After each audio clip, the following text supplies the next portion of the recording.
patient would come in with, right? So if I said, oh, this person has a history of migraines, you're going to try to say, okay, I should try to avoid estrogen if I can. So let me get the lowest possible dose of estrogen that I can give this patient. Now, if you had to pick between a combined oral contraceptive and a POP, what would you pick? Combined, right? Because our POPs are not the best thing that we could pick for our patients. So don't like look at this and pick something that has 0 estrogen unless like they're breastfeeding, something like that. That's whenever you're worried about like when we use our POP. So on that progesterone only pill, the slide that says these are ideal for, and then it has like the whole list of all of the things of who those patients are ideal for, that's the ones that you need to choose for that particular, if you have a question for that particular patient, okay? So when you look at these sensitivities, just look at what you're trying to choose for them, not necessarily saying I'm going 0 estrogen on these people unless they are a preferred patient for a POP. So this came up. So this one, just making sure you're understanding, right? If I have extra estrogen or I'm sensitive to estrogen, extra estrogen, then I'm trying to decrease the amount that they have. And then the same thing with the deficiency. If it's low, then I need to increase it. I'm going to talk a little bit more about this because on another slide. And then the same thing with the progestin sensitivity. So if they present with these things, what you're trying to do, again, that means that they're sensitive to progestin. So I'm going to go on the chart and I'm going to find something that has low activity. Okay? So look at the column that says progestational activity. If you see one of these, if you saw any of the things that were on your estrogen, you're going to look at your estrogenic activity and pick the lowest one from your answer choices that you have. Okay? And then progestin. So this is the one that kind of came up and people had questions on. So progestin and androgenic sensitivity. So when you look at your progestin, this is kind of like a precursor for your estrogen and your androgen. So when we're talking about like how you'll see high progestational activity, low androgenic, and then high estrogenic activity and almost no androgenic, I want you to follow this chart because when I'll show you the other chart that has the androgen on it, it says it a bit differently, and that's a more like general, I don't know how to say it, I'll show you the chart because I don't know what I'm talking about except for probably one person who asked the question. So androgen is the thing that's going to cause your skin to mess up, okay? So like think about sex hormone, think about your oily skin, your acne, excess hair that I don't want. So anytime you see that, that is androgen, okay? So then what you're trying to do is say, hey, if I can get high progestational and low androgenic, so if you look at any of these pills and these examples that you see here, some of these are FDA approved specifically for that indication, specifically for acne. I'm not expecting for you to remember those because again, you're just going to pick this up and you're going to use this, okay?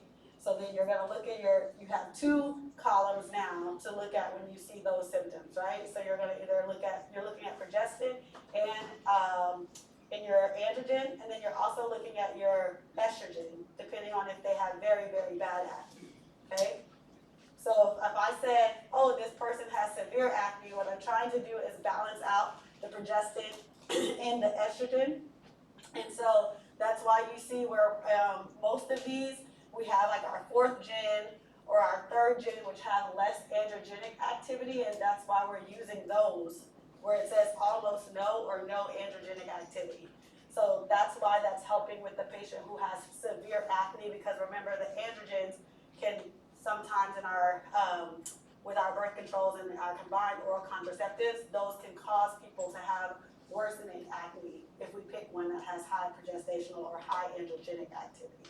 Okay, so that's why this is saying severe acne, you're trying to give them some estrogen, and also when you look at estrogen, the estrogen also increases the sex hormone binding globulin, so those things that can worsen acne, and it also tries to decrease the amount of free, and that sex hormone binding globulin will also decrease the amount of testosterone that's just floating around. So that's why we're doing that in that patient who has the severe acne. We're trying to give them more estrogen to help balance things out. for them. And then it also helps decrease the size of their glands, okay? So if you have a question where you're picking one, you're gonna follow what these androgenic, estrogenic, and progestational activity slides say to do, okay? Okay. This is the one I was telling you, if you have a pop, these are the patients that you're looking at, right? If I tell you they had like very severe, and I will tell you if it says like a severe migraine kind of thing, then I'm gonna put this, and I will say that they can't, I'll give you a thing that says like, oh, they cannot have estrogen at all, okay? Versus if they were just having migraines every now and then, they can still have a combined oral contraceptive, okay? We just pick that lower dose of estrogen. But if I say like they completely cannot tolerate it, then that's when you're going to a pop, okay?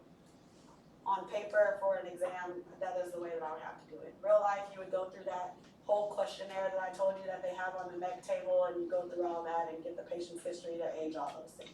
So remember these, and this I will say, because it's on both sides, right? It's on both of those sides. I will tell you if they cannot tolerate estrogen at all. Okay.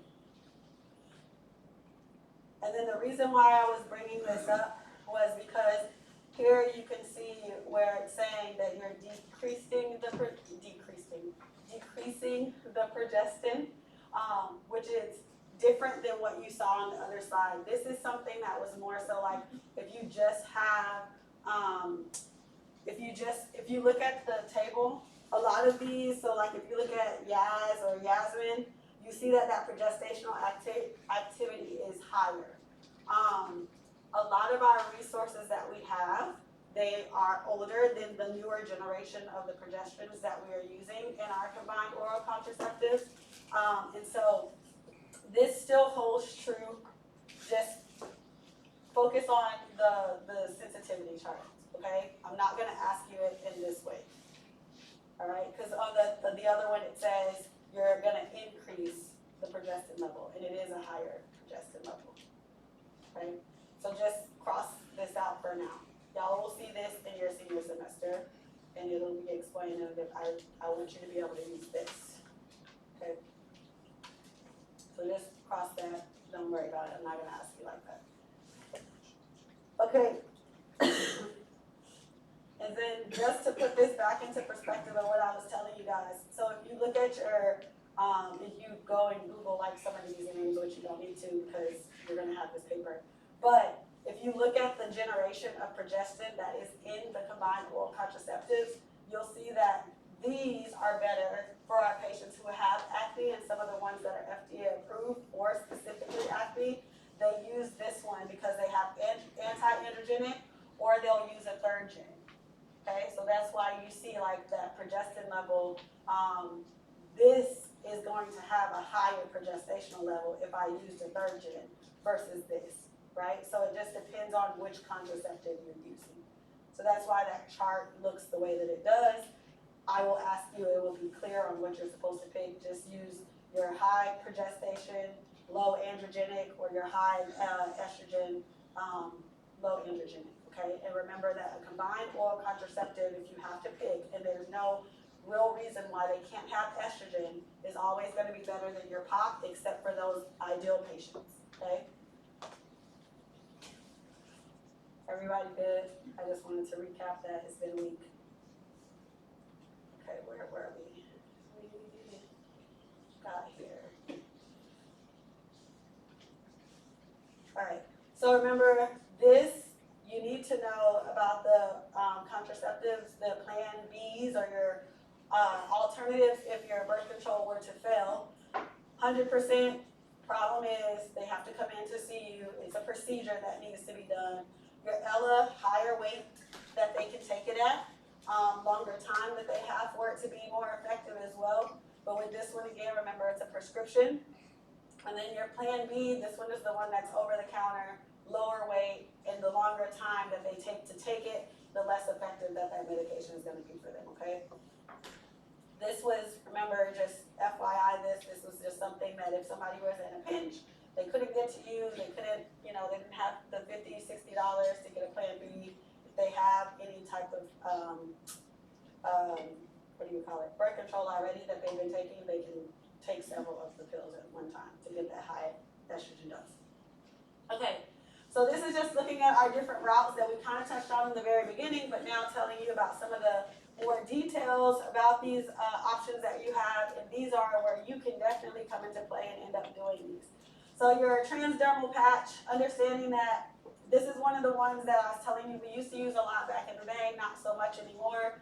You see that the patch comes in one color, has the adhesive on it, so if someone has very sensitive skin, not an ideal situation for them.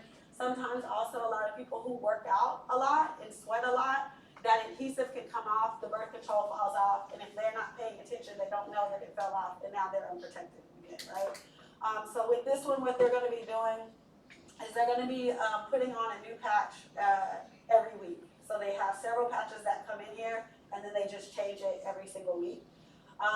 Less effective again with that weight. So the more or the closer that they are to that 200 pounds, the more likely that this medication is not going to work. And then looking at your adverse effects, right? These are the things that we talked about. And because this has a higher level of that estrogen, so the 60% more estrogen exposure than your 35 microgram tablet. Remember, that was the one where we were already pushing it. So now we've increased the risk of them having that thromboembolism. And so that is why we don't use these now as much anymore, because you have that higher risk of the VTEs happening in our patient. So again, these are just several different places that they can place a patch. So you see they can have it here on their hip, which is what I like to tell people, because if it comes off, they can see it, right? They should be able to see that every single day. You have the buttocks, the shoulder area. More so for me, I like to, if you can put it in the front, it's better, because they're more likely to see the front than they are to just, unless they're checking themselves out, like seeing on the back, right? So I like these. I prefer the front method just because, again, if it comes off, they know that. Make sure that it is a hairless area, because the more hair that is in that area that they decide to place it on, the less likely that medication is going to be going into their skin. Because remember, that's our barrier. So if I have a lot of hair there, then I'm not going to be able to absorb as much of that medication, because it's not going to be on my skin directly. It has to go down through the hair, and hair moves, right, and it grows. So then as that continues to happen, the patch is being further away from your skin. So just make sure that you're understanding that. You're one patch every week, and then on that fourth week, bless you, you take it off, and then that's whenever they're supposed to have their cycle. And then looking at your initiation, Sunday, same day, all of those immediate starts, all of those things are still coming into play here. If that patch is off, so remember, we make sure that you're looking at if there's a missed dose. So the patch coming off is the same thing as a missed dose. So if that patch is off for less than a day or less than 24 hours, if they know where the patch is, they can reapply a patch. If they don't know where that patch is, then of course they can just put on a new patch. And then they don't need that backup method. Make sure that they're still taking off that patch around the same time, right? So that they can stay on their cycle, the same schedule, do not say cycle, schedule. And then make sure that they also know that now they're missing, right? They're technically missing a patch. So I like to not break habits. Technically, they could keep that patch on for 7 days, but I just want people to stay on whatever that schedule is. So you can just give them another, write them for another box, and they can have another box, right? So that they can have that extra patch, because they're going to be missing one. And then if it's more than 24 hours, again, backup method would be needed in this situation for 7 days, okay? So the cutoff here, all you need to remember, 24 hours. Less than 24 hours, no backup method. More than 24 hours, backup method, okay?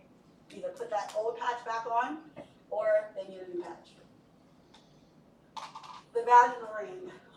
So this one, you see that we made improvements when we started making different options now. So we have a lower dose of that estrogen that's going to be in there. And this is one of those ones where it's good for a patient in the sense that we've controlled the level of estrogen that's in there, but also they don't have to remember to do it every single day, right? So what they're going to do They put the ring in, and they leave this ring in for 3 weeks. And then after that 3rd week, they take it out, and that's their 4th week to be off again, right? So the common theme is that they're off on their 4th week, and then that's whenever their cycle is supposed to be occurring. They throw it away, and then they get a new ring and insert a new ring. Okay, so they're not using the same ring. People can take this out when they shower to rinse them off. That is fine. You don't have to take it off or take it out to have sex. Some people want to, and they do. Most of the time, people can't feel it whenever they're having sex. We have had patients come back and tell us that it has come out while they're having sex. But again, all they have to do is find wherever the ring is and then rinse it off, and they can reinsert that same ring as long as it's still within that 3-week time frame. Okay? So if they're still supposed to be on it, then they can still use it. And then because they're using this for 3 weeks, the way that I remember this is they have 3 hours, right, to have the ring out. So 3 hours or less, put it back in. If it's been over that, then they need to use a backup method. And they leave the same ring in for also 3 weeks. Okay, so 3, your new ring is 3. 3 weeks in, take it out after that 3rd week, and then 3 hours out, they need a backup method. Less than 3 hours, they are fine. This one is a new one that they have, and it's called Annovera. But when you look at, and then I did put the brand name, but this one is essentially a newer one, and they use this same ring for an entire year. But the administration is the same exact way as far as leaving it in for 3 weeks and then you're taking it out. The only difference is they're not putting in a new ring, they're going to put in the same ring that they had before.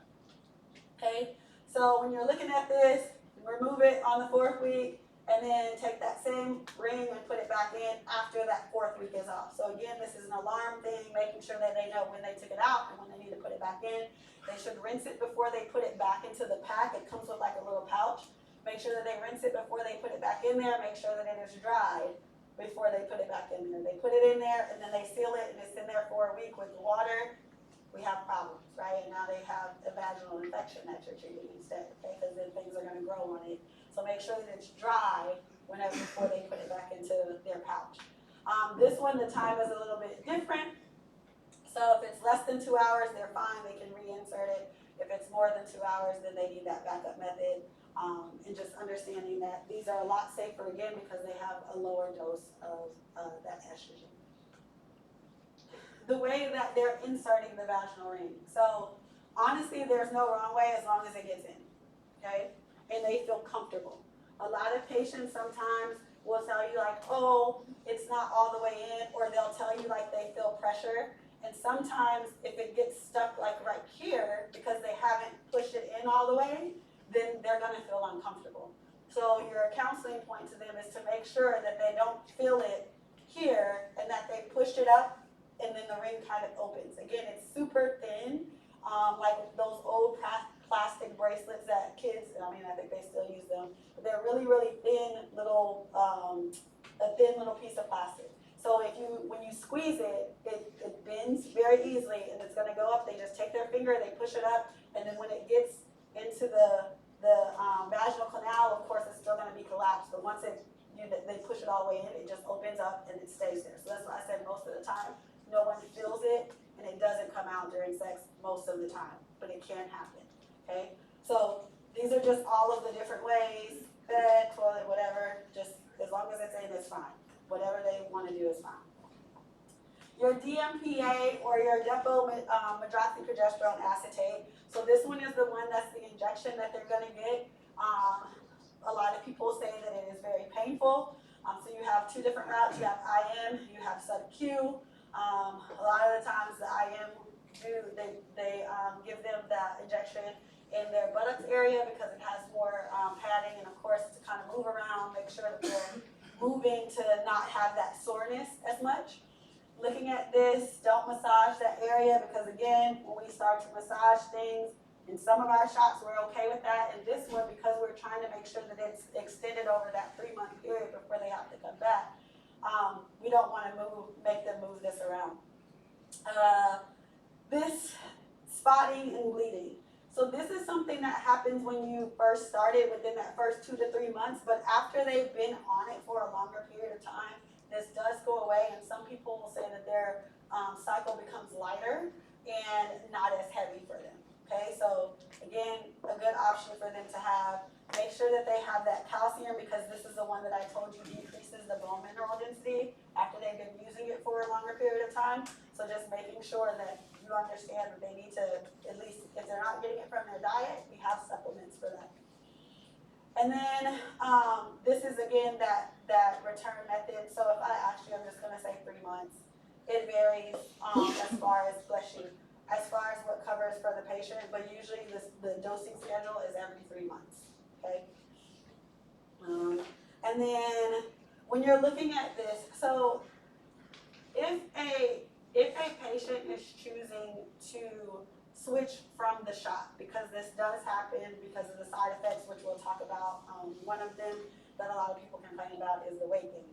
So if somebody is choosing to change to, let's say, combined oral contraceptive, or for whatever reason they need to now have a pop, then they shouldn't start that until that next injection is supposed to be occurring, okay? Because remember, this medication is still gonna be in their body, and then if they started taking it as soon as you prescribe it, then they're having two combined contraceptives, right? They're gonna have two different things in their body at one time that they don't need. And I said combined, this is just progesterone, sorry. They'll have two things that they don't need, okay? So they have to wait for that 3 months, or from the last time that they had their injection, 3 months, and then they can start their new pack. And then this is a big deal depending on when someone wants to become pregnant. So our return to fertility, when we're talking about combined oral contraceptives or any of our oral options, is relatively soon. We tell people to wait 2 or 3 months to kind of let the meds get out of their system, but they can get pregnant as soon as they want to try to become pregnant.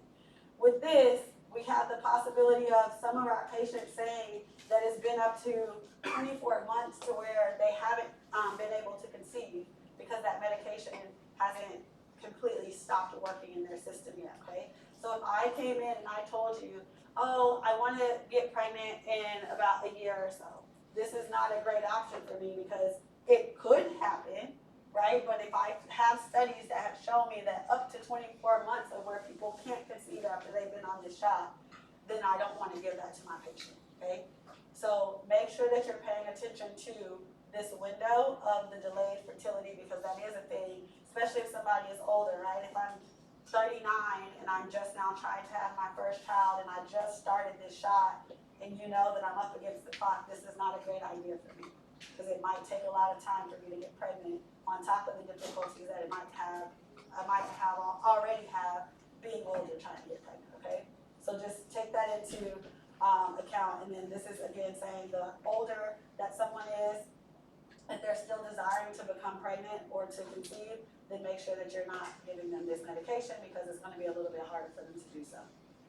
A lot of our advantages with this, because a person isn't having to take something every single day, is that we have great adherence, so it works, right? It doesn't fail very often.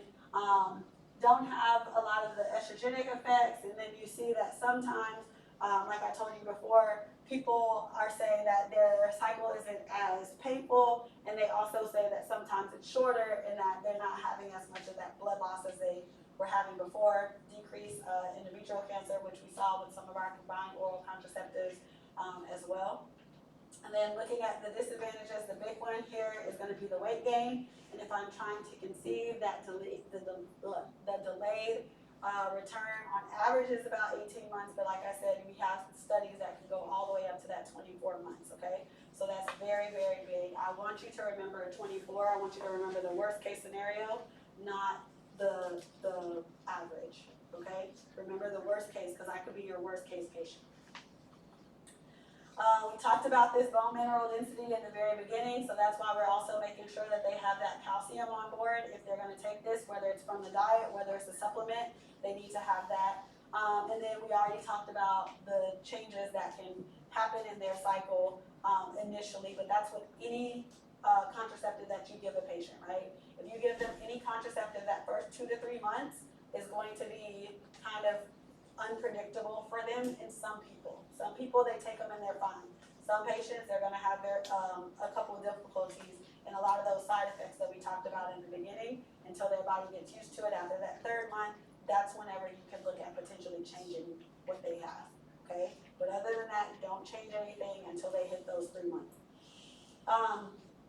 Make sure that if this bleeding, and this is with any contraceptive, is happening over that those first couple of cycles, that you're looking deeper and making sure that there's not something else going on, right? So let's say I had random spotting. Let's say that there was a lot of pain whenever I was having my cycle. I could have some type of cancer that's underlying that I don't know about, okay? So don't always ignore it. Just make sure that you understand that it is something that should go away, and if it is not going away, then that is your hint that there might be something else going on and it's not just a contraceptive for that patient. And then this one, don't worry about. I want you to worry about the one that's underlined and bold about the not using it longer than 2 years because of that, the issue with the bone mineral density. Now, I told you this whenever we first opened. We have a lot of patients that have been on this for a very, very long time, and they're fine. Their calcium levels are okay. All of the things are okay. BMD looks fine. But it's just an extra lab that you're going to have to do a procedure, you know, for them to go in, come in, get their bone mineral density checked every couple of years if they're going to stay on it, okay?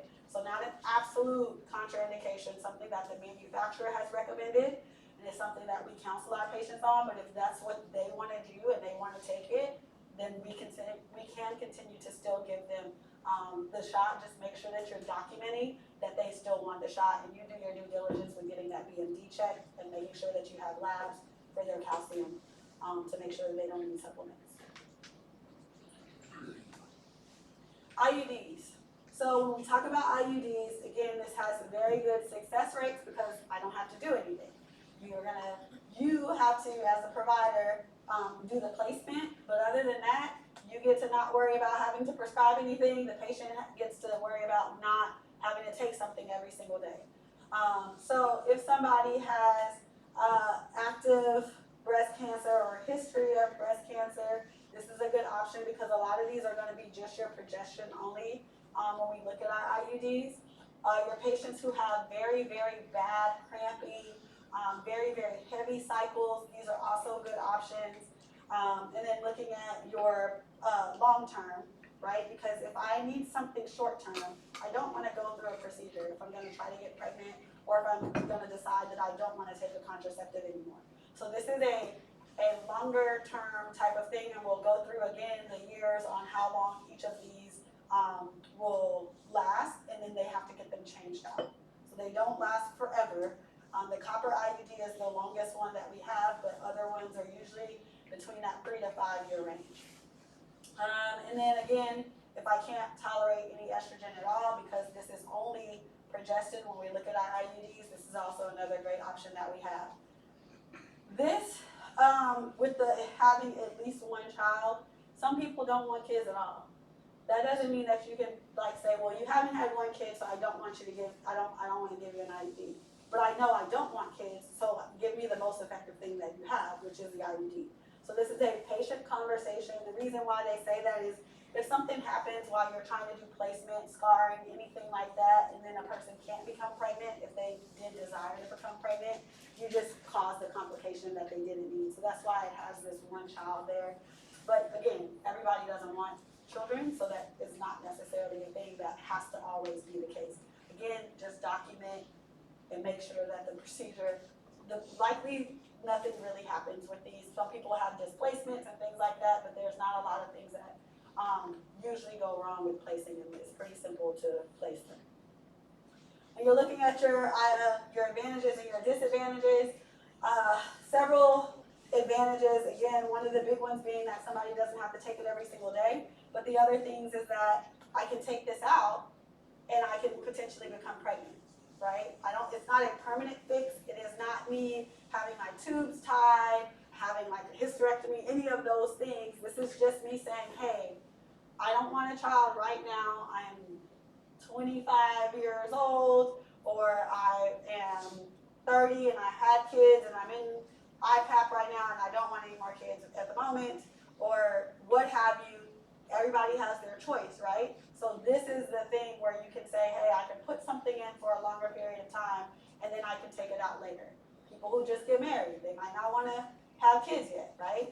So all of these are different options for your patient. Just again, conversation, make sure that you're documenting, because we do suggest that they've had a child, but not necessarily a requirement. Copper IUD, we'll talk about this, not our favorite thing to use. They're making new ones that are better for patients to have, but this is good for our patients who can't have any type of hormone. And like we talked about last semester with a lot of those our seizure, anti-epileptic medications, things like that, they interfere a lot with our contraceptives and our estrogen levels. So we have to be very careful when we're looking at that, and that's sometimes where you'll see this used.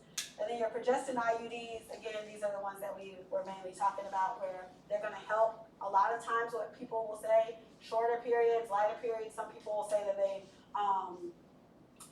they may not have periods as often, right? So their cycle will decrease over time. This, just read over them. Again, like, it kind of makes sense. If I have any type of abnormalities, structural wise, scarring, any of that, this might not be a good option for me because it's not going to stay in place. It might cause more harm than good when I'm looking at an IUD, so I might need an implant like in my arm instead of doing something like this in my uterus, okay? So make sure that this makes sense for you. Just read through here. Looking at your copper IUD, which is why we don't typically love to use this one and why we're trying to develop newer ones. A lot of people will complain of what we're trying to control. They will say that they have more cramping. They will say that they're bleeding a lot heavier. So they're not desired unless we absolutely have to. This is like your last line kind of contraceptive, but your best also remember. What else could we use our copper IUD for?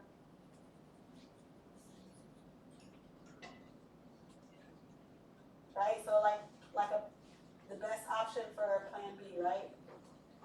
So remember that.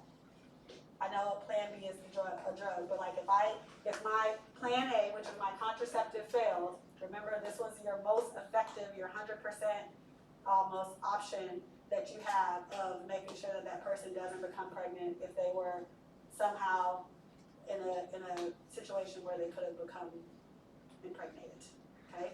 So remember that is also for this. And then your progestin IUD, remember first 3 months, but that's for everything.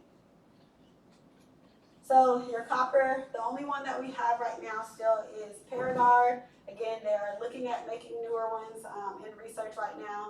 There's no hormones in this one at all, which is why we use it. If something has, if a person can't tolerate any of those hormones, or if they're on a medication that will affect the levels of hormones that we have. But again, the downside to this was that we had the heavier cycles that they could be potentially having in the cramping. Another big thing that you see here is that we can leave this in for 10 years and still have effectiveness. This is the longest one that you could potentially be leaving in for a patient. And essentially what they're doing is stopping the motility of the sperm and trying to say, hey, they can't work, therefore they won't get pregnant. Contraindications, again, this is like anatomy type thing. So if you just understand that if they have irregular or abnormal anatomy, that is enough. I don't need you to remember 6 centimeters or greater. I don't need you to remember all that. Just like if they have good anatomy, then we can use it. If they do not, then we cannot use it. If they're allergic to copper, because it is a copper IUD, I cannot use it, right? Because then I'm going to be causing a lot of issues for them. Cervical cancer, uterine cancer, again, just because of where you're going to be placing that IUD, we don't want to do that. And then make sure that you're understanding with people who have STDs, like recurrent STDs. This is high risk behavior, and making sure that you understand for them too, and that they understand, bless you, that this is not protecting them against any STDs, okay? So just make sure that people are aware of what they're doing. And like we can't use this if somebody is already pregnant, because that's what we're trying to prevent, right? So don't give this to a patient who's already pregnant. And then you know that you're going to be the one who's inserting it, and the good thing about this is if they do decide that they want to become pregnant, when you take it out, they can try to become pregnant at that point. It's not that delayed one. Which one had the very long delayed return? The depo. Okay. Your IUD, again, these are the different types that you have. So they have just your levonorgestrel in it. The brand names that you see in the commercials, Mirena and Kyleena and Skylar are the bigger ones. We also have Loletta that is there. Again, just trying to prevent that implantation from occurring. And then again, making the vaginal area just uninhabitable for the sperm, for the egg to get there, to move around, to fertilize the egg. We're just trying to make the conditions stormy, okay? Contraindications, same, they look very similar to what we saw with our copper IUD. And then these are all going to be different things that you're seeing as far as the duration that you can leave it in. So your Mirena, 5 years if you're just using it for your menorrhagia, so that's just like your heavy bleeding that they're having. When you look at the 8 years, this is something that has changed recently. So if you're using it to just prevent contraception, it's not because of them complaining about their cycle, you can leave it in for up to 8 years. But if it's for them to control their cycles because they're having those heavy bleeding, then that's only the 5 years. Okay, so remember the difference in between the two. Loletta, you have for 8 years. Your Skyla, this one is in for 3 years, and this is only for contraceptive purposes, not for the bleeding, like your Mirena. And then your Kyleena, again, 5 years, okay? So that's why I was telling you, typically 3 to 5 years. Your Mirena is the one that stays in for a longer period of time and has, if you're using it for contraceptive, but has that shortened amount of time if you're using it for the heavy cycles, which is going to be the 5 years. Yes. Say it again? Yes, we typically just use that for that. Yes.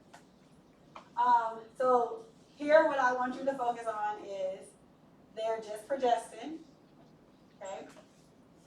Don't need you to remember which one because I gave you the generic and you'll know the name. So they're progestin only. And then remember, hey, which one lasts for how long? When can I take it out? When do I need to replace it? Because that is what your job is going to be, is to replace it, okay? Your implantable hormonal contraceptives. So with this one, if somebody has abnormal anatomy and you want to give them a longer term contraceptive, then I can use an implantable device. So this is again the size of like a matchstick. You're gonna you're gonna open them, right? Then you just locally numb them. It's nothing that is a big procedure. They're not out, they're awake. And you're gonna insert the rod into their upper arm. You see again that this is also your progestin. So you see your etonogestrel that we're using. Don't worry about all of this. This is just telling you that over time, right, the level of estrogen your level of progestin that is in there is decreasing. So effective for up to 3 years is what I want you to remember. At that point, we need to replace it, okay? There are some times where your patients are gonna come in and they're gonna tell you that they're having pain and that it hurts, or they can't find it, or they feel like it has moved. In those situations, just explore. You don't always have to remove it unless it is causing them pain. When it comes time for you to take it out and change it, once that 3-year mark hits, then of course you need to find where it went, and usually it's not far, and then just take it out. Again, may be less effective in our women who are overweight. That's a common theme with a lot of our contraceptives, more so most of the time you see this with our things that contain estrogen, but in this one, this is unique because it is less ideal if somebody is obese, so that body percent, and I'll just put it just like this. If you have it on here, if I ask you that, I will put it the way it is on the side.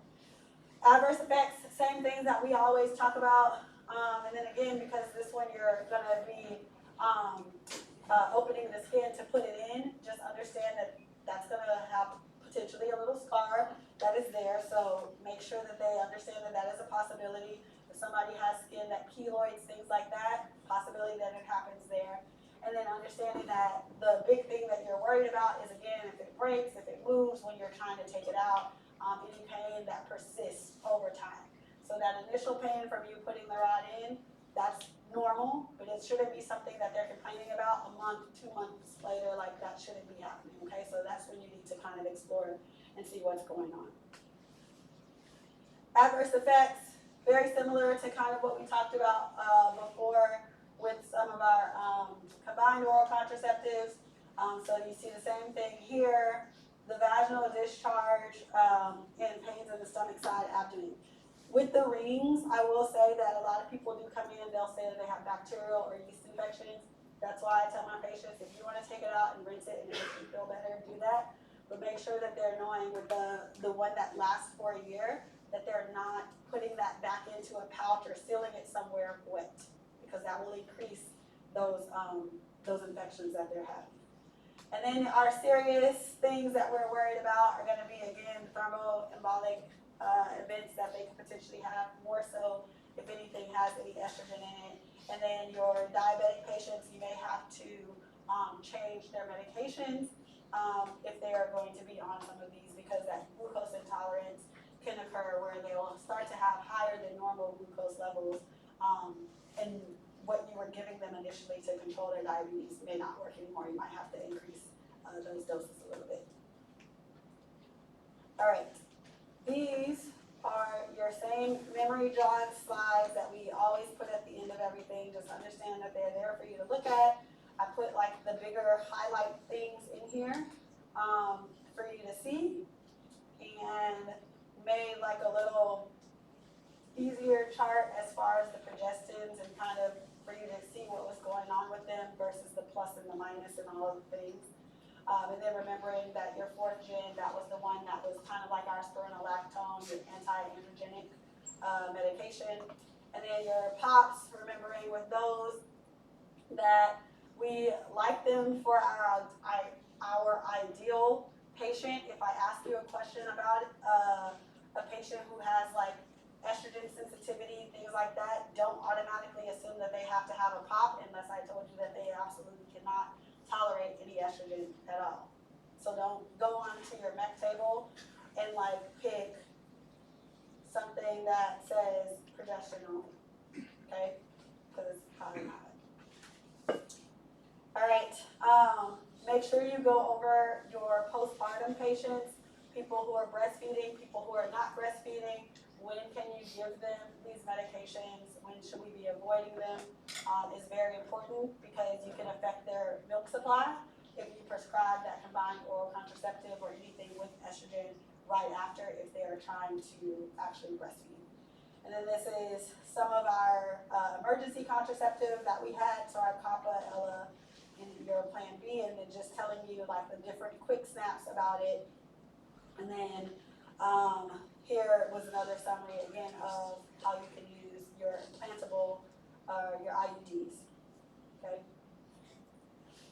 Anything after this question slide is all FYI. Let's take our 10, so come back at 10:45 and we'll, 55, and we'll start our other hormone.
So that's what I was saying in the I morning. wanted to be like, just in my brain, that OB would be involved and not just.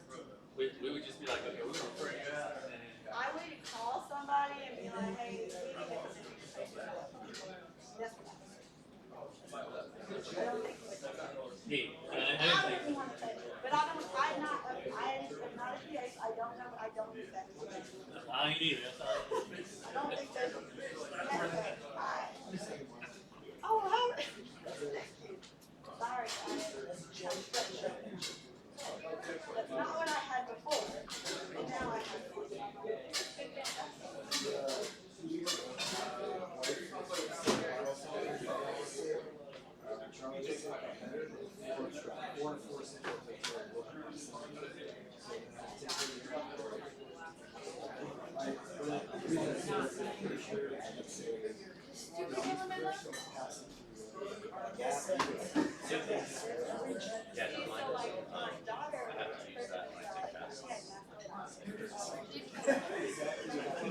Are you kidding me?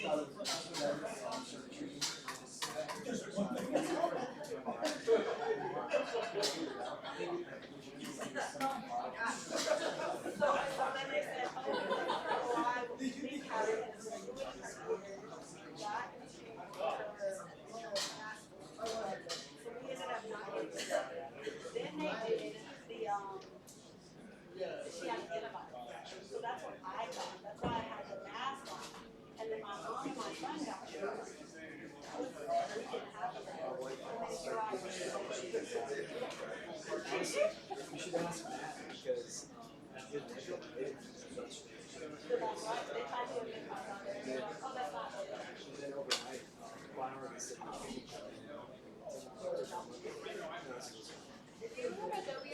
okay, On this one. Can I email you something so I can sign it? I'm curious.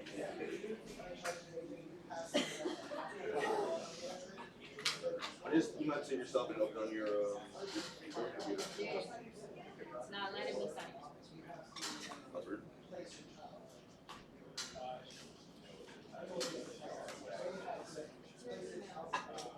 Alexander. So wait, they admitted her? R. My wife. Dot. Which band is ER? P.A. U.L. U.S. Started her on got flushing and all the stuff, so they took her off. At Gmail. Put her on levofloxacin, and then ENT came down and looked at her, and they were like, "We think it's viral." So like, you start antibiotic, you finish antibiotic, and you start antibiotic.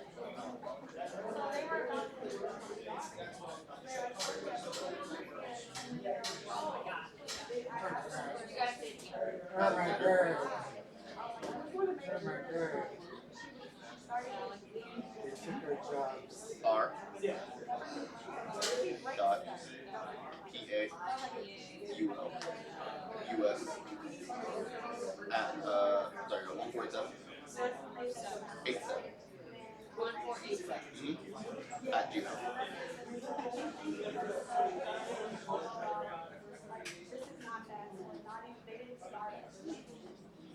I wasn't in the room, so.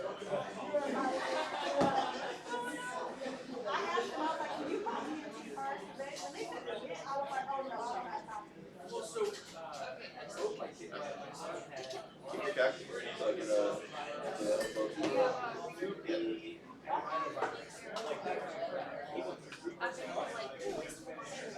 You have to read it to you last time I did I tried to go to the computer, I go to sign in, I go to it doesn't do anything, it just froze. It just freezes. It froze for like 10 minutes and I restarted honestly, it. it might give you the same. It might give you the same thing. Then I try here, and But you know, it's $60. because it's fine to open the door. $60. Oh my god. Like flu, COVID, something Yeah, like that. You know, I can tell on my regular one. It gave me that same problem with this the other day because I was trying to do it with my wife.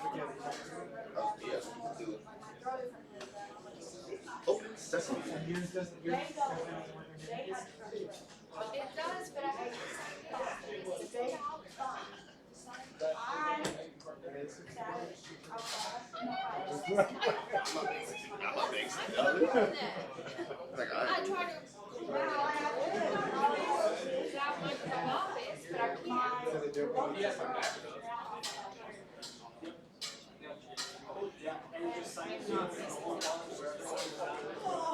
ain't gonna pay that money. $60. All hair. Huh? How many birthdays you I I mean, not many. depending from where. Not back in the day. It was like You get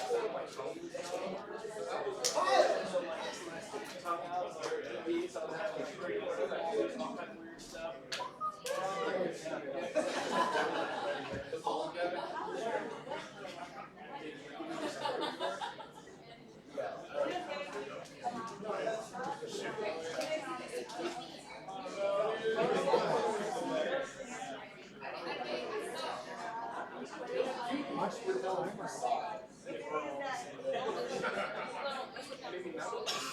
Because they stepped up the guys and they were about to do their third and they were like, we can do 9 or 7 or we can do after for 10. And I was like, well, I don't want to give a shot. The teamwork just not like you want to they're just mentally different. That's the only thing I was doing.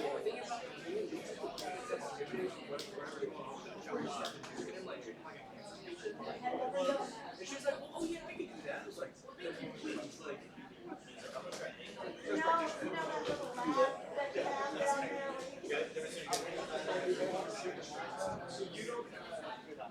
they're on Slack.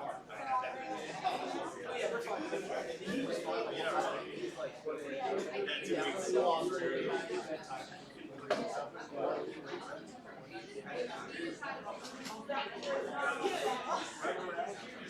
Yeah, we were on the show.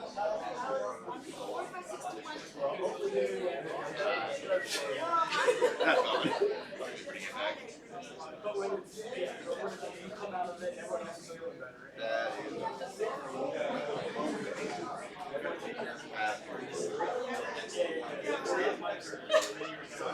Yeah, right.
Stress factor, stress over Pharm.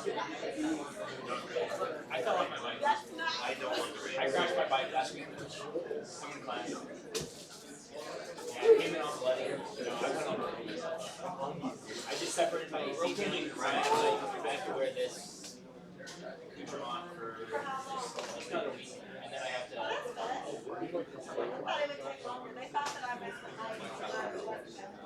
If I had been more dedicated and hit it harder, maybe. But it was pretty soft. It was a soft low. Don't be more dedicated. Yeah. If I was riding faster, and I was really motivated in class, but I was just sauntering in class. You should have been motivated. You didn't have to. The guys at stop sign had that shit. That's so sad. Yeah.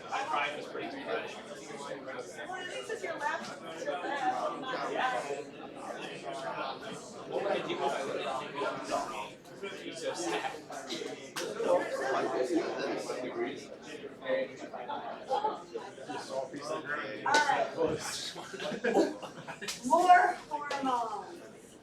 So these, some of them you haven't seen when we talked about osteoporosis. You guys saw the SERMs, so those are going to come back up a little bit. And we're going to be talking about menopause, things to help with sexual dysfunction, kind of go through a couple of those, okay? ELOs listed here, same things, just making sure that we're going to look at, again, mechanism of action and things like that. So your weird lecture that you're going to have for this exam is going to be the combined oral contraceptive one, because it kind of follows a different flow in a way than all of our other basic lectures, and it's a long lecture, okay? So this one, again, back to the basic things of what we're talking about, mechanism of actions of our drugs, the drug classes, indications of why we're using them, and then some of our counseling points. So when you talk about menopause, several different ways that your patient is going to present.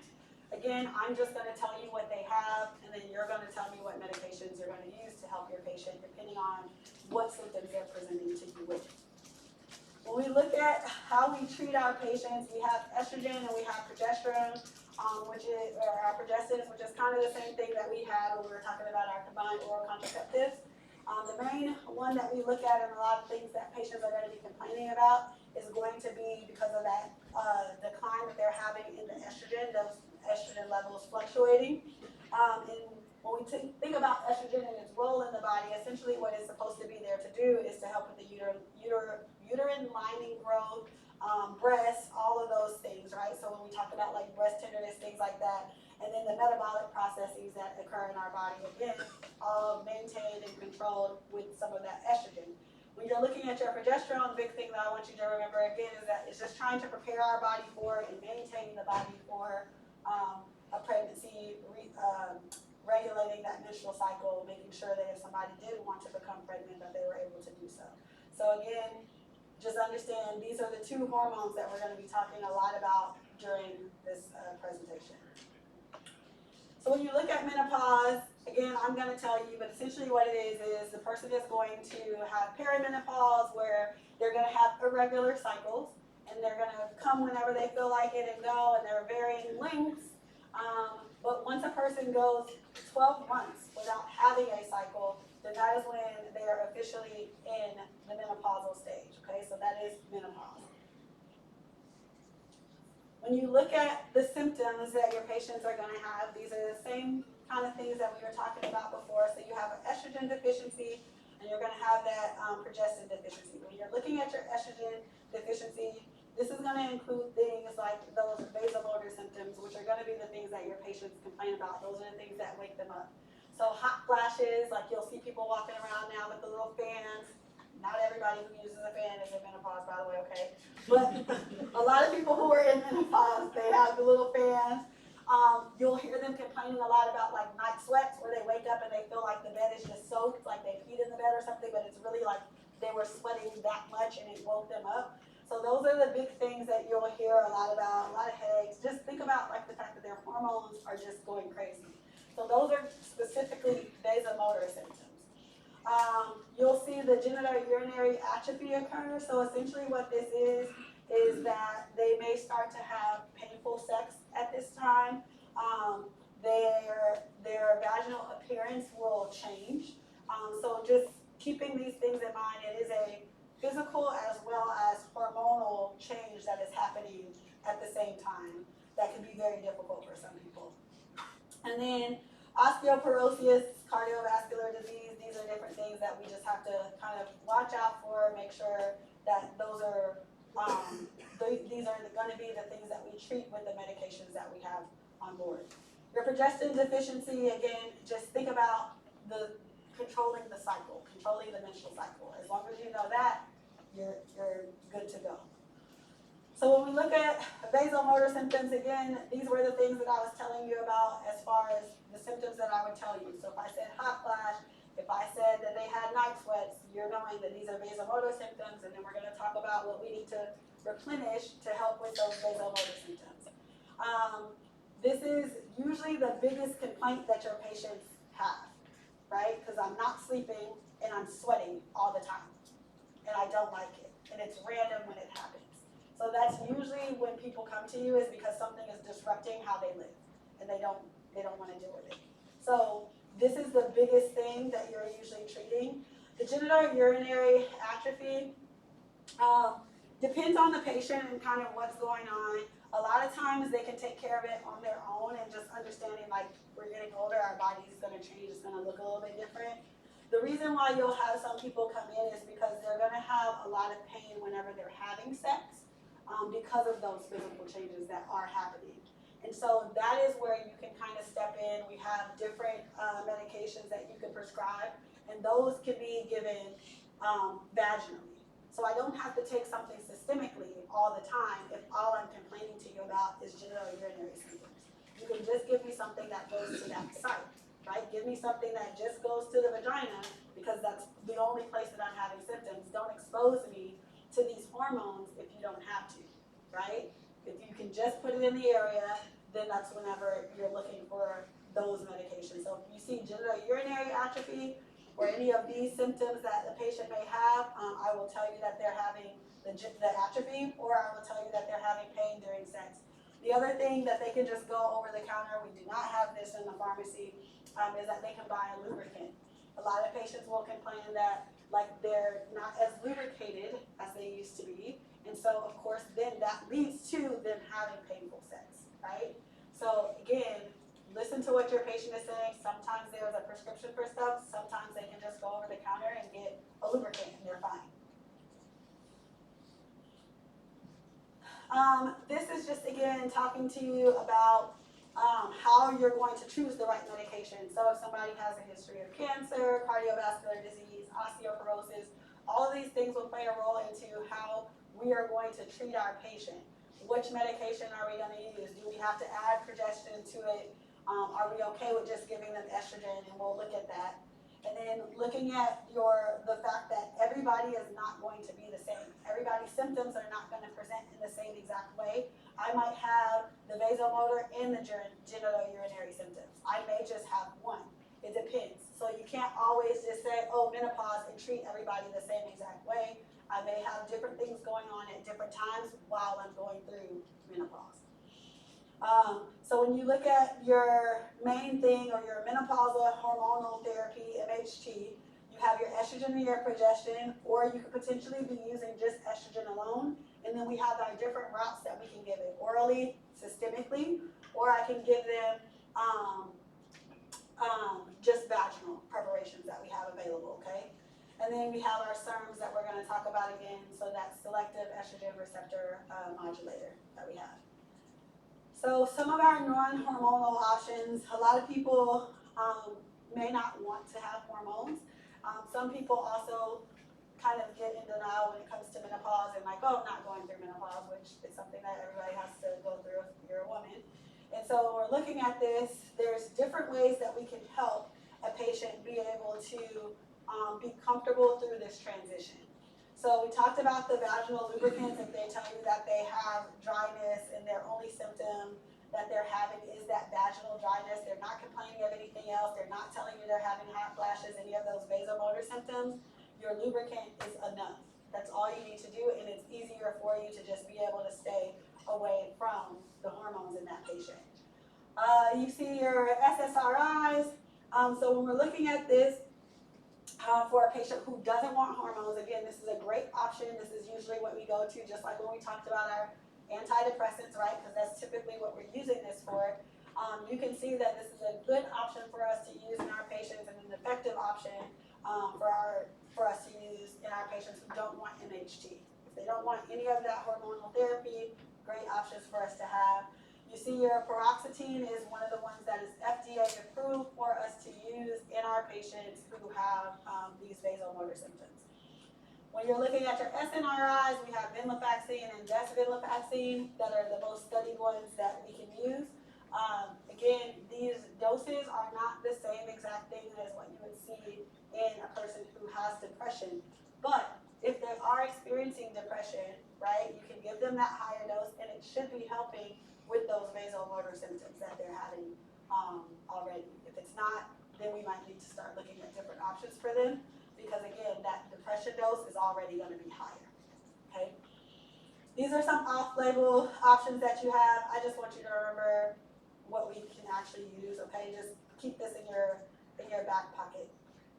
If somebody were coming in, they were complaining about, oh, I can't sleep either, probably because of the symptoms that they're experiencing, but I can help them sleep if I give them gabapentin, because that's one of the side effects that we can use it for. And then your oxybutynin, this one is one that we use, right? If they couldn't control their bladder, they kept having to go to the restroom. So I can now help two things, but just giving them one pill. So this is just telling you that these are like your dual options, and then you have clonidine, methodopa. Don't really use them a lot, but there are other options. So again, just keep your off-label for your FYI down the road. If you have a person with two things, I won't give you that for the exam. Look at your SSRIs, SNRIs, and then your lubricant. If that is the only thing that they're complaining about, you can just get away with not even giving them a prescription. These are things that you will hear your patients say that they're taking over the counter, or that they saw a commercial for it, so they pay for it because they stay up at night and they watch TV. Okay? Red clover, your isoflavones, your cohosh, other herbal things. Just tell them no. Okay? Tell them that you have prescriptions that you can help them with. These are not FDA approved. Soy isoflavones, this one is also called estrogen, and they have been publicizing it a lot. Some people say, oh, this is very good and it works, and it's like, okay, if they were working, you probably wouldn't be in here talking to me. So kind of like tell them that we have things that are regulated, and none of these are regulated, okay? So just, we're not gonna use these. And just make sure that you're looking out for these. Just all I need you to look at is make sure you're familiar with the name of these first three. So your red clover, your soy, and your cohosh. Okay, so our MHT. We said that we can give estrogen alone, and I said that I can also, depending on what's going on with my patient, give progestin. So that's why you see the plus or minus with the progestin, because it doesn't always have to be given depending on our patient, and we'll talk about it. So when we look at why we're giving estrogen and what our estrogen is helping with, the big thing that you're going to see here is that it's going to help kind of stabilize everything, because I've had this drop now with menopause. So now I need to kind of replenish it with our medication. That's what our drug is doing, is trying to say, hey, I can come in here and I can help you. The big thing that we see a lot of help with is going to be those vasomotor symptoms that they're having and the genital urinary symptoms, okay? So this is helping with both of the biggest things that we see when we're talking about menopause.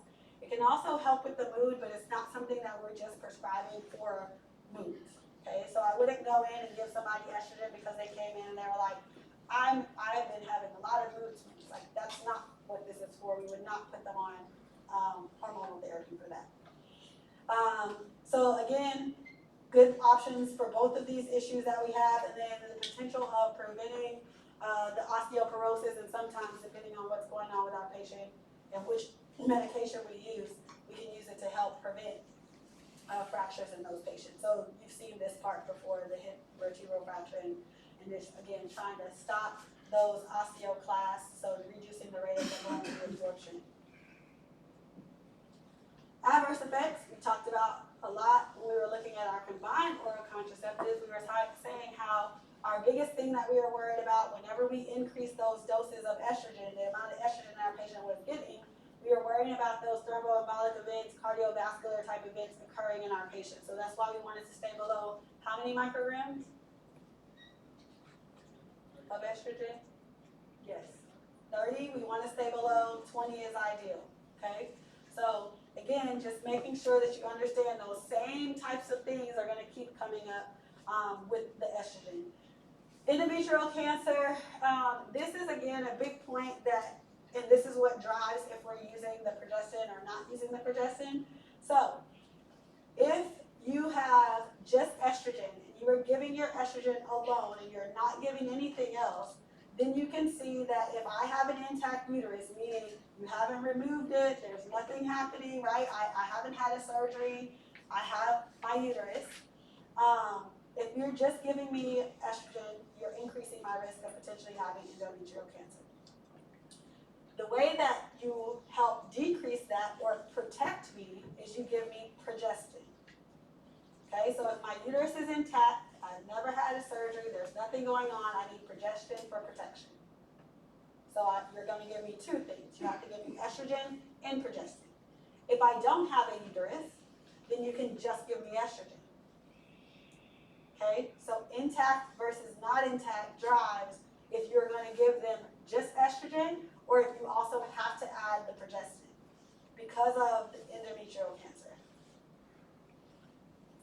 And then breast cancer, again, higher doses, more likely to see this, but it could increase the risk of breast cancer also occurring in those patients. So again, big thing here, progestin is gonna protect my patient if they have a uterus. If they don't have a uterus, so I can potentially just give them the estrogen alone, and that is again because of the endometrial cancer risk that happens. Our use, of course, what we're talking about, right, menopause, and then trying to help with the prevention of some of our patients who have osteoporosis, and we're looking at the postmenopausal women, and then looking again at if they have a hysterectomy versus if they don't have a hysterectomy, will play a role in if you're using progestin, if you're not using progestin when we're talking about our menopause. Okay, so this is the same thing that we're talking about that we already talked about. If they don't have a hysterectomy, then they need to have progestin. No hysterectomy, progestin to protect them. You have some people who may be uncomfortable, and you can try the SSRI, you can try the SNRI, see if either of those work. And if they don't, and they're still adamant that they don't want to go through any type of treatment, then you can just tell them, hey, you're going to have to ride this out for a couple of years. 1 to 2 years, they will be dealing with those hot flashes. And there are a lot of women who do go through this without any type of treatment at all because they don't like the hormones, they have a family history of certain things, so they stay away from them. Personal reasons, family history reasons, that's why sometimes you'll see. But you do see the other end of the spectrum where somebody can be like that for up to 20 years, where they're going through the hot flashes, they're going through the mood swings, they have the dryness, all of those things. And again, that is up to that patient. You can educate them. If they want to ride out for 20 years like that, again, their choice, but we do have options to help them. Looking at your progestin, again, the most used that you're going to see here is going to be your progesterone. This is going to help decrease the irregular bleeding that they may still sometimes have, even though that year has passed. Also can help with cancers, and then you see also we use this and we talk about this in our osteoporosis. This is also the one that we were adding on if they had a hysterectomy or not had a hysterectomy. Not have, okay? So make sure that you understand when we're using these. So again, these are all the things that we just talked about here, prophylaxis for osteoporosis. And then looking at your adverse effects is a progestin. So some of the same things that we already saw, weight gain, bloating, potential acne that could occur. So just kind of be aware of your side effects, which we already talked about before. When we're first putting this on, even though your person, remember I told you, has been without a cycle for a while, what you can see is that during that first year, they can have some of that spotting return, and that is normal. It should subside after that first year. If not, then you need to go snooping to figure out what else is going on with your patient. You see that we also have, this is just a different formulation and a different progestin. So micronized progesterone is just as good as our hydroxyprogesterone, which is the one that we typically were using. But and this is in regards to the hyperplasia that could be happening. But again, just understand that I'm not going to make up a drug. I will give you the drug. If it is a progestin, you can use it. You're more likely to see the hydroxyprogesterone being there. If they have a hysterectomy, then we don't have to worry about the progestin. Okay, the same thing that we already talked about. Looking at our risk of hormone replacement therapy, which is why some of our patients may not want to use any hormones, right? So they had a very, very huge study that they did. It had, I want to say it was like 160 or 170,000 women postmenopausal. They did all these things to see, hey, and it was a very long study. I think it was like a 15-year study to see what were some of the risks and benefits that we saw when using our hormonal therapy. So on this side, we see all of the good benefits that we had when we were using our hormonal therapy, and then some of our bad things that we saw, the breast cancer, uterine cancer, the VTEs, things like that that you could potentially see. So just understanding that there are risks, there are benefits that you have when using them. The longer that you're on them, the more likely you are to have that increased risk, the higher the dose, your family history, your history, all of that comes into play. So again, just be aware that several cancers could potentially occur. I won't throw a random cancer out there. So it would be, if you see cancer, then that's one of the things that we would worry about. So when we talk about MHT, we have the same players, right? We have an estrogen, we have a progesterone that could potentially be added to that estrogen. But the dosing is not the same as what we saw in our combined oral contraceptives. So don't think that because somebody is on MHT that they're protected from becoming pregnant. Not the same thing, okay? The dose is a lot smaller whenever we're talking about these medications. So it's a low dose that we're typically going to be doing for a short amount of time. We don't leave them on them for a very long time either. We're trying to get them through that hopefully 2-year period that they're having with those symptoms, and then we take them off, okay? It's not something that they're left on for, like when we're talking about osteoporosis. We leave them on for a little bit longer. So here, again, 2 to 3 years, because that's whenever I told you their symptoms are more likely to occur, and that's naturally when their body should kind of be normalized at that point, so 2 to 3 years. And then after that 5-year mark, you're starting to worry, I'm increasing the risk, I had them on it for a longer period of time, I don't want to do that, okay? So this looks kind of like what you guys saw with your osteoporosis section. Check 3 months to a year and attempt to discontinue if your patient is asymptomatic. So they can be on your medications. And what you're going to try to do, you're going to try to taper them, well, stop the medication, get them off of it.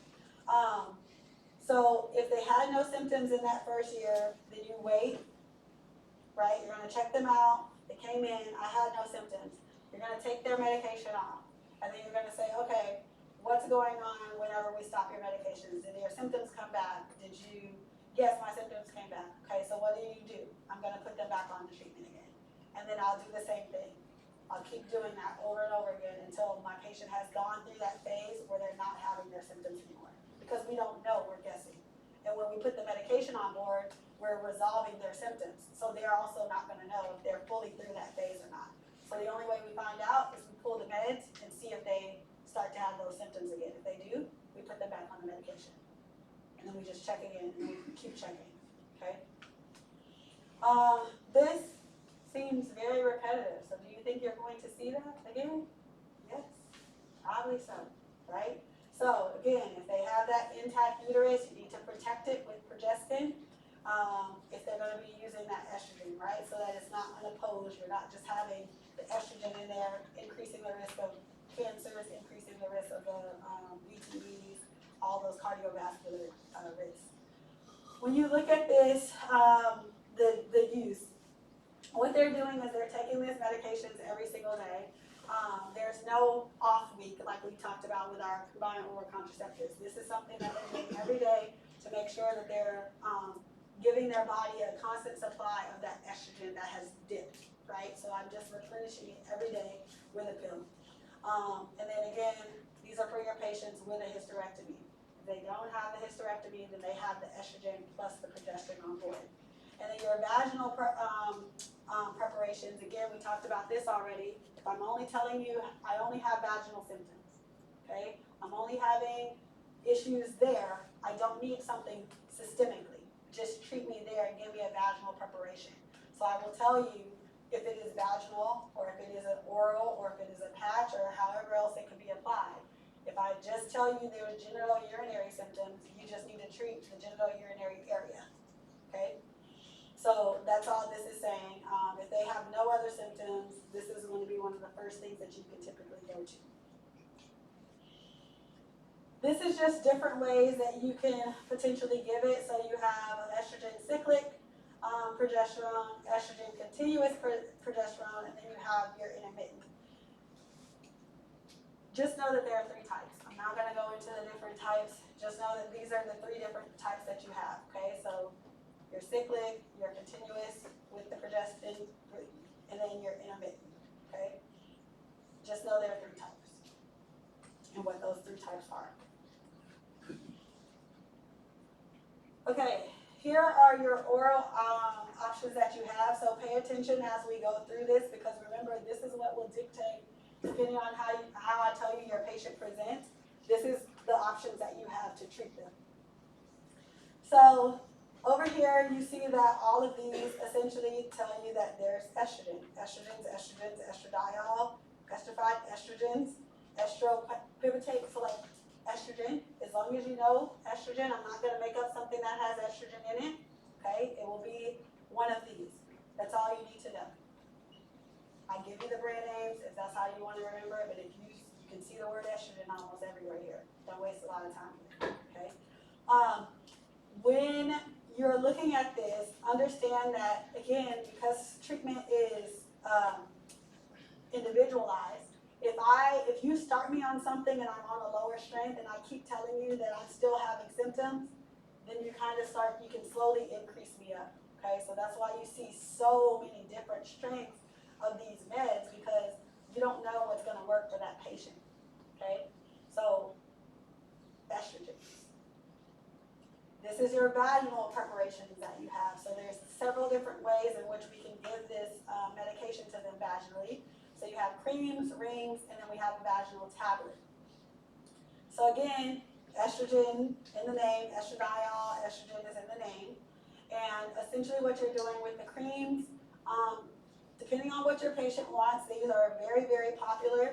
This is again for your patient that has what type of symptoms?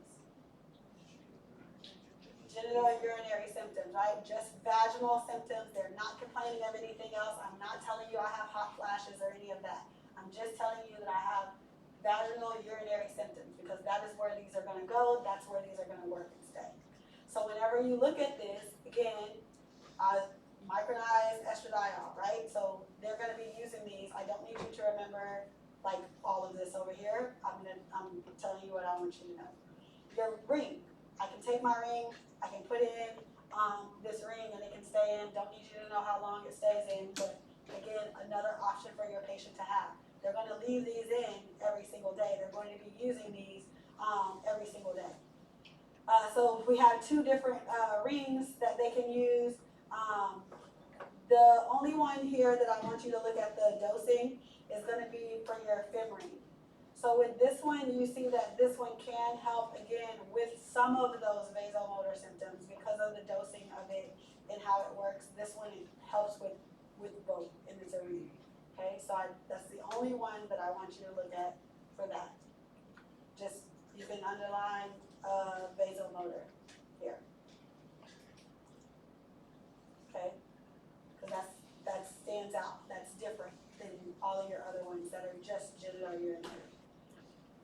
And then your Vagifem or your vaginal tablet, with this one, they have like a little plunger that it comes with, and they're taking it and they're inserting the tablet into the vagina, so they're not swallowing it.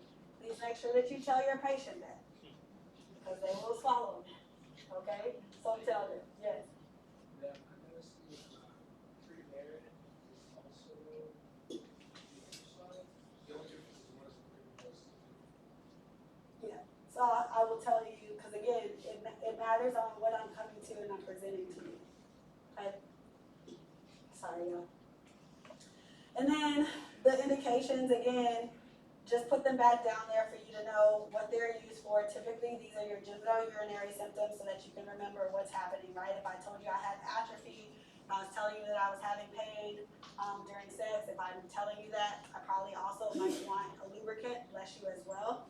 And then remember to look at your Pharm ring. This is the only one where you had also the benefit of the vasomotor. And that's all I needed you to remember was the vasomotor was for this one also, okay?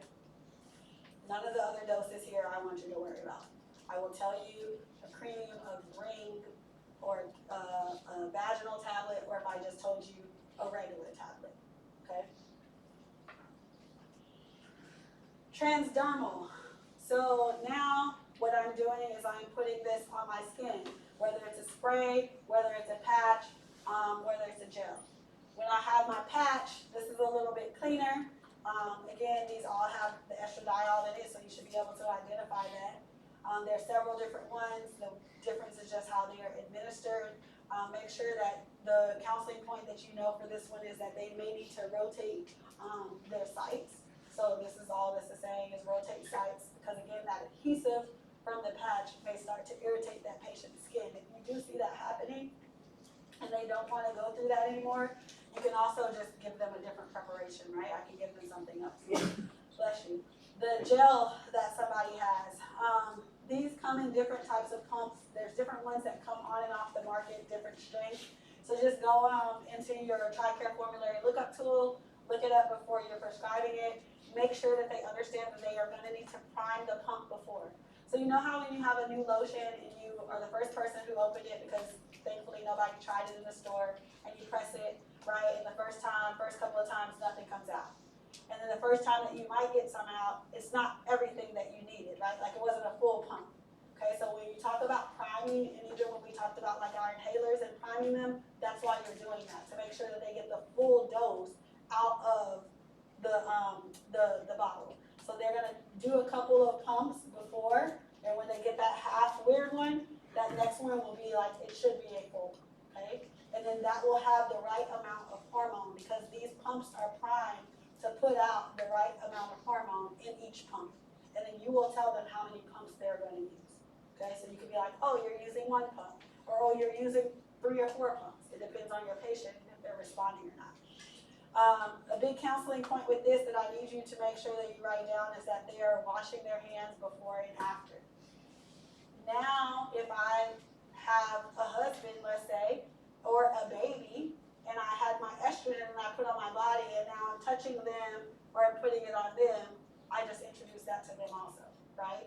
So make sure that you're telling people to wash their hands when they're using any type of hormone, testosterone, anything, because when they apply it, that's the one thing people forget, and now they've given it to somebody who wasn't on hormone therapy.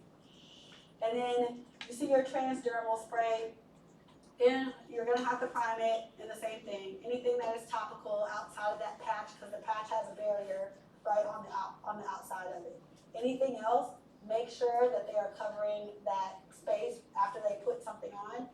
So for women, let's say whatever site they decide to, and let's say they just wanted to walk around now in their bra, and their arms are exposed, or if they're just in their underwear and now their buttocks or whatever is exposed, now you're spreading the estrogen that you rubbed onto whoever.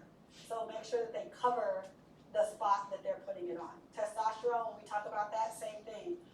God might put on testosterone and then he's holding a baby, right? And now the baby is getting the testosterone. Make sure you put on a shirt. So the same things. When you're looking at these, your indications, this is just down there again to help you remember when you're going to use these options. And again, less likely than our oral estrogen to cause a lot of that headache and stuff that patients will say that they feel, the nausea, because this one is slowly now being administered. It has to go through the skin, and it's not hitting them as hard as when they take that oral tablet. So that's why they don't see as much, less adverse effects. These are all of the different options that you have, so depending on how your patient presents, that's how you're going to prescribe. And now our progestin products that we have. So we like medroxyprogesterone the most. That is the one that we use a lot. But we have several different options, several different progestins that we can have. So again, just be familiar with what your progestins are. I will give you the brand name. And then when we're looking over here at these clinical uses, I want you to just skim over them, understand that there are several different ways in which we can use them. There's several off-label uses that we have for them as well. So just kind of go over this. What I want you to be familiar with is which one of these are progestins and which ones aren't, okay? That's all you need to know. Over here, this is my combo product, right? So remember, I might need to protect the uterus. I may not need to protect the uterus. So if I need to protect the uterus, now I'm giving them 2 things. So instead of them taking 2 pills, because we know that people don't like to take more than one thing, I can give them 1. So all this is showing you that we've taken these meds and we combined them. I underlined this one because it's a little bit different, and people forget about it. So that's the only reason why I underlined it, because it's not as obvious that it's the progestin component of it. So that's why I did that. It's not like a super big hint. It's just to let you know, don't forget that one. Brand names, I will give them to you. Don't worry about this, but the same exact things, right? You have all these different strengths because your patients may require different things. When you're looking down here at the bottom for the bottom two that we have, these are ones that you can see being used potentially for osteoporosis prevention, so they have that indication as well. So not just thinking about MHT use, you also see that I can use it for my osteoporosis. And then this one is just talking about menopause, postmenopause. And then you see that you have your vasomotor symptoms, of course, that we are also helping with these combo products we use it. Remember, my vasomotor symptoms, I'm gonna need more of a systemic treatment than just my vaginal treatment that I need for my genitourinary symptoms. Here are our SERMs. So you guys talked about this whenever we looked at osteoporosis. Here are all of the different medications that we have. You see that these are oral options for our patients. So raloxifene, osmifene, tamoxifen, your conjugated estrogen with your vasodoxifene, and then your clomiphene. Again, when we talk about these are the ones that are going to be used and that you're more familiar with. Clomiphene and Clomid, most of the time when I see this used, we usually talk about it when we're looking at infertility and things like that, more so than like menopausal hormone replacement. So your mechanism, same thing that we talked about before, depending on where it binds in the body, you can see that it has some estrogenic agonists, and then you see that it has estrogen antagonistic effects depending on where it hits in the body. So when you're looking at your estrogen agonist, it's a good thing, right? It's helping me decreasing that bone reabsorption, right? So less osteoclast activity, helping me build up my bones. Good in my patients who have osteoporosis. When I look at my antagonistic effects, I also can now hit in the breast tissue and say, hey, I'm helping prevent or decrease the chances of somebody having breast cancer. I'm against all of that cell growth. So this is, again, just showing how it's one drug that can have agonistic or antagonistic effects, depending on the tissue that it hits, okay? Adverse effects, depending on how it presents on that tissue. So when you're looking at the agonist effects, you can see that they can have more of those cardiovascular, thromboembolic type of events, and then the endometrial cancer. When you look at your antagonistic effects, that's when you can see some of the vasomotor symptoms occur, which are the things that we're trying to prevent in the first place. Okay, so hopefully these are going to be minimized. Our raloxifene. You guys saw this whenever you looked at your osteoporosis lecture. So this is the same slide. Okay, it should look very similar because we changed a lot of them. But decreasing the risk of your breast cancer, and then looking at your osteoporosis. We talked about this in our postmenopausal women. It helps with those vertebral fractures if they don't want to take the bisphosphonate, because the bisphosphonate was, of course, the one that we wanted to take, wanted to take first. Don't worry about this. What the data suggests. Don't worry about all that. Your contraindications, again, this holds true for a lot of these as we go through them. So looking at your patients who have the VTE risk, hip fracture concerns, because I'm probably not going to be able to even help them with that, because I'm more effective when I'm looking at my vertebral fractures. Your postmenopausal women, and then if somebody is trying to become pregnant, or if they are already pregnant, then of course we don't want to give them our raloxifene or MHT. Looking at your drug interactions, again, these are things that you are going to commonly already know because we talked about them several times, and we talked about these drugs being interacting with several things. So our bile acid resins, remember that those kind of decrease the absorption of several things. So if I have a bile acid that somebody is taking, and I will just tell you bile acid. I'm not gonna try to make you remember all of those because that was so long ago. But if you have a bile acid resin, I will tell you that is an interaction, right? It decreases the absorption of a lot of our meds. When you look at your warfarin, this again is something that we know that we have a whole clinic for when patients are taking it to make sure that they stay within that therapeutic range. So again, warfarin is another interaction. Our thyroid hormones, this is something that you can actually commonly see and people overlook quite a bit. You have a lot of people who have issues with their thyroid. So if I have them on a thyroid hormone, I need to make sure that I'm separating when they're taking it. Most of the time, they're going to be taking this medication just daily, once a day. And so just make sure that it's separated. So if I take one in the morning, I need to take the other one at night or 12 hours later, okay? Whatever is easier for your patient to remember, just make sure that they understand that it needs to be 12 hours because they will decrease the absorption of each other. And then looking at your estrogen, if somebody is already on estrogen, they don't need to also have a SERM, right? Like we're increasing the risk of the adverse effects that we don't want to see. Okay, your ospemifene or your ospina. With this one, you see that this one is going to help with, again, that painful sex that patients could potentially be having because of their genitourinary symptoms due to the menopause. Not one of our ones that we use for osteoporosis, so this is the first time that you're seeing this one. You didn't have that one like your Raloxifene on the osteoporosis section. Adverse effects, okay, hot flashes, not as common and not as pronounced as what we were seeing when we were looking at our Raloxifene. But when you're looking at this, you see some cardiovascular risk again, and then that endometrial cancer risk.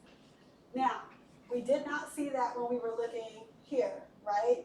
We didn't see any of that occurring because unlike some of our other meds, remember we have agonistic and antagonistic effects with some of our drugs. So when we're going through these, pay attention to when you see a cancer risk being increased by a drug because that may mean that it has agonistic effects on that tissue, and that's why you're seeing the increased risk of cancer happening in that specific area.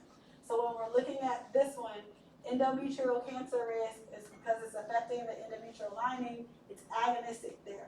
So again, making sure that you're understanding the same thing with the progestin. If they have a uterus, protect it with the progestin.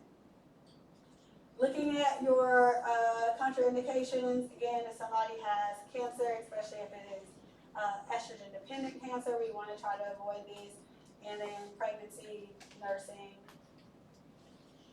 Interactions, just remember SIPs, okay? Inducer inhibitor, doesn't matter, just remember SIPs. Don't give it on top of our estrogen products, which is what we've already been saying with this class anyway. And then if something else is highly protein bound, I will tell you X drug is highly protein bound and they're taking ospina, adverse effect, right? Because now they have, they may displace or increase the free drug that's available in that other one because it has bound. It is also highly bound. So now you've made a competitive environment, okay? So with this one, make sure that you're looking at, this is again, just for your painful sex, your dyspareunia. I don't like this word. Okay, tamoxifen. When you look at tamoxifen, treatment and prevention of breast cancer, very good drug. Sometimes we put patients on this prophylactically because they have a family history of breast cancer. And so we will try to, again, help that patient, protect that patient ahead of time. Not approved for osteoporosis. Adverse effects look very similar. You see the hyperplasia again with this with the endometrium. So pay attention to that. And then sometimes also they can have irregular bleeding that's occurring, especially when they initially start taking this medication. Should go away. If it doesn't, then we need to change their medication that they're on. Contraindications, very familiar, but visual impairment is here because we already said that it could cause the cataracts. So with your tamoxifen, make sure that we're watching out for their vision because of the adverse effects. Drug interactions, more estrogen we already talked about, warfarin, same exact thing. It interacts with so many different things. And then Again, something that you may likely come into contact with, the antidepressants can also decrease the effect of your tamoxifen. So what you could see is that you have them on this and they're still taking the antidepressant, and your patient is telling you that it's not working. And it could be because of the decreased effectiveness with that, with the tamoxifen and the antidepressant being on board at the same time. Your Duavi or your conjugated estrogens, which are basodoxifene. This one is, again, binding. Make sure you pay attention to this mechanism because it was a little bit different than what we were talking about with our CERN. Binding to our estrogen receptors, more specifically looking at your alpha and your beta receptors that you have. This one is, again,